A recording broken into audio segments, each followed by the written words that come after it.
Hello, in this video I will show you how to install RAR application on Nokia G42.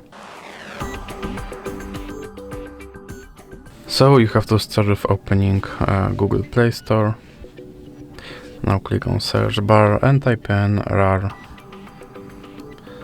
and click search. Now click install. Now click open. And now you have to allow this application to access your files, and now click back.